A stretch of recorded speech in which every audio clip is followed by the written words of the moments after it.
म्हणजे इथल्या पार्किंगचा जो विषय होता, पार्किंगसाठी इथं आलो होतो बरोबर. की रस्त्यावर ज्या गाड्या उभ्या राहतात, आता इथे समोर हे काही कच्चं काम आहे, हे DRM साहेबांनी काल पाहिलेलं आहे आणि त्यांचं म्हणणे की हे यांचा एक करार होणार आहे आणि त्यानंतर ते काढलं जाणार आहे आणि ज्या काय बाहेर गाड्या असतील त्या सगळ्या आतमध्ये येतील. म्हणजे ऑलरेडी त्या ठिकाणी रिक्षा स्टँड आहे की नाही, त्या रिक्षा स्टँडचा मार्ग तर आपण काढणार आहोत. थोडं रिक्षा स्टँड पुढे घेण्यासाठी आपण 100% प्रयत्न करू. DRM साहेबांशी बोलू, पण इथल्या पार्किंगचाही वीज सुटेल आणि त्याचबरोबर इथं बांधकाम पण सुरू आहे. पार्किंगसाठी बांधकाम फ्लोअर होणार आहेत, 1 2 3 4 असे फ्लोअर होणार आहेत. म्हणजे पार्किंग ही या ठिकाणी चांगली व्यवस्थित होईल आणि स्टँड पण चांगल्या प्रकारचं होईल अशा प्रकारचं त्यांच्याकडनं म्हणणं आहे. तर आपण पाहू येत्या 4-5 दिवसामध्ये याच्यामध्ये काहीतरी सुधारणा आपल्याला दिसेल.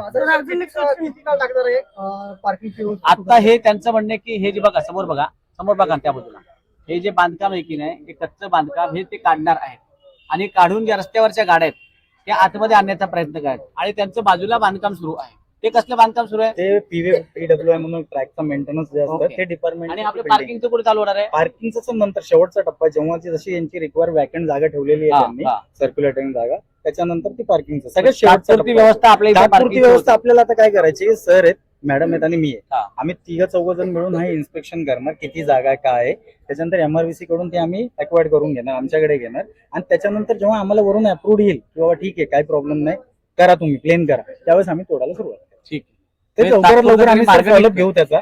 नक्कीच नागरिक आपण एक काम करा ना, याच्यामधली एक डेव्हलपमेंट तुम्हाला सांगतो की नवीन नगरपालिकेच्या समोर एक प्लॉट आहे, त्या ठिकाणी मल्टी लेव्हल पार्किंगचं काम आता सुरू झालेलं आहे आणि 4 मजली जवळजवळ पार्किंगचं काम त्या ठिकाणी होईल. बरेचसे तुम्हाला रिलीफ मिळेल. तुमच्या पद्धतीने तुम्हाला जेवढं करता येईल तेवढं करा. रिक्षावाल्यांना सुद्धा आपण सांगतोय की विकास कामाला अडथळा आणू नका, पण त्यांचीही गैरसोय झाली नाही पाहिजे असं मध्ये आपण आमदार ज्ञानेश्वर म्हात्रेंच्या माध्यमातून आपण काढूया. आपण CO साहेबांबरोबर एक बैठक घेऊ, तुमचा विषय असेल त्यांच्याशी डिस्कस करू. आता याला आपण ट्रॅफिक इन्स्पेक्टर जे आहेत इकडचे इन्चार्ज, त्यांचा मला फोन आला होता. त्यांना सांगितलं की मी सगळी पाहणी करतो आणि इथे काही ज्या त्रुटी आहेत त्या त्रुटी आपल्याशी डिस्कस करतो. त्यांनाही या ठिकाणी बोलून घेऊ.